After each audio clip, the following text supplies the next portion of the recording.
going on, family? Doing a little clean up around the house this morning. I was just thinking about something, man. Sometimes you can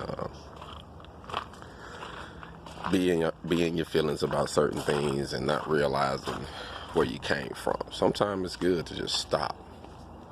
Look at what you done done. Look at where you came from. You know what I mean? And start building. Start building things from there. Because if you don't start, you can never finish.